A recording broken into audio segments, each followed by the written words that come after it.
If you ever watched my early work on this channel, you'll know I was once a Ron Paul libertarian, and quite hardcore about it. I went to sign wavings and meetings and helped campaign for him. Obama was always my second choice thanks to his voting record on the war and the Patriot Act, but Ron Paul was my first choice. Libertarianism made so much sense. I could understand pretty much everything about the world by looking through its narrow lens, which should create a red flag immediately, as the world is much more complicated than that. I was swept up into the excitement of the campaign until Dr. Paul dropped out and Obama won the nomination.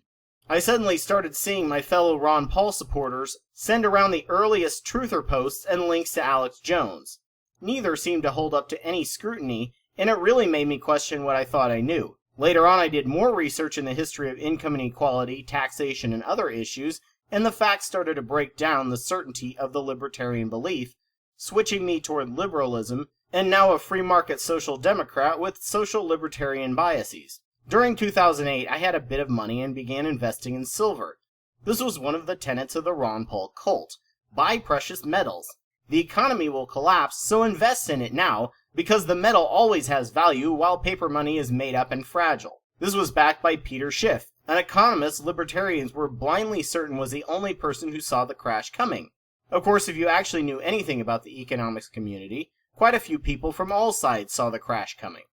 I bought into the Liberty Dollar, a coin being sold under the title of commemorative coin, as selling a competing currency is illegal. This seems unfair, but thanks to Interstate Commerce Clause, the federal government has every right to do this. Cities can make their own currency to be used only in their city to keep money local, but once the currency crosses state lines, the federal government steps in.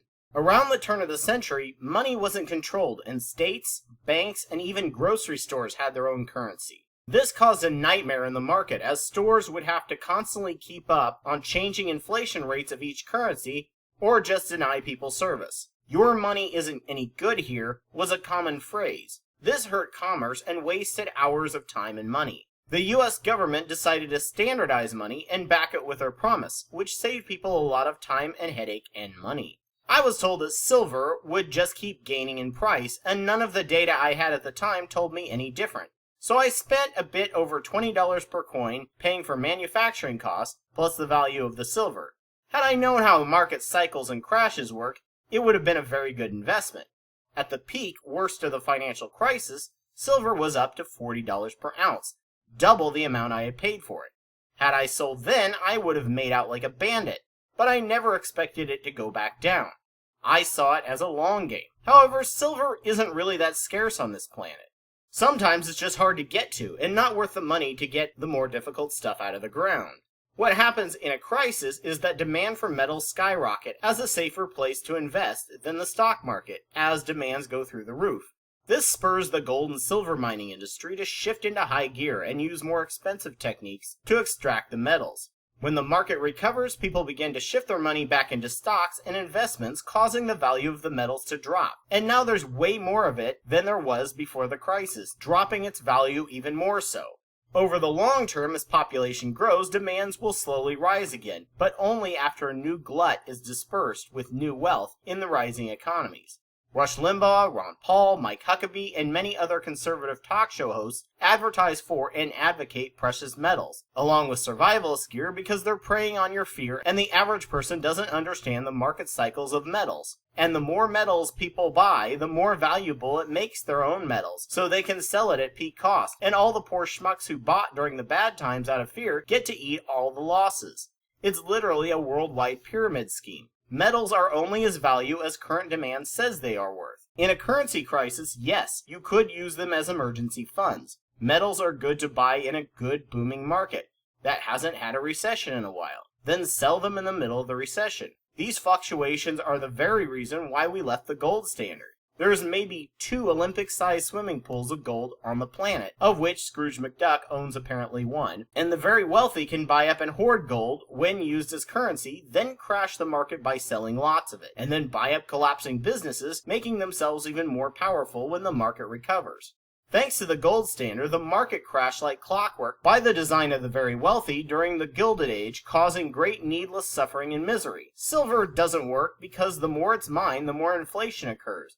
And if it is the currency, There is a constant financial drive to keep digging it up, losing value faster than the dollar. Keeping gold and silver as currency also keeps those metals' prices and demand much higher than they are actually worth, making their use in science and technology very prohibitive. When we switched to the fiat currency, the price of gold dropped by 800%, and you began to see tech containing gold and silver really pick up. There is an idea that sovereign money, quite similar to the greenback, should replace the bank-influenced reserve currency and make the Federal Reserve actually federal, but I haven't done enough study into it to know if that's a better option.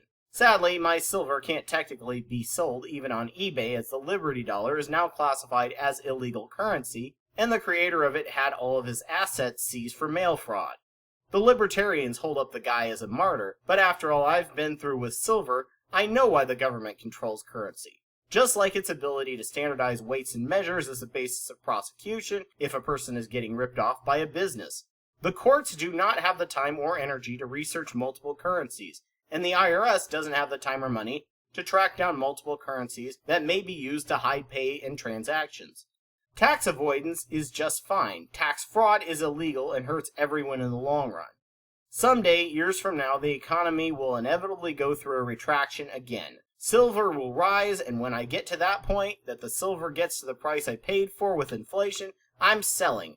Sadly, until then, I have to think about this as a government bond, worth very little right now until the time occurs. Hopefully, it will never get back to the cost it was mid-recession when I could have made bank in my lifetime, as that means everything will be going to hell in a handbasket. But it wouldn't be a bad emergency fund. A sucker is born every minute. Take a lesson from me and don't be one through fear and ignorance.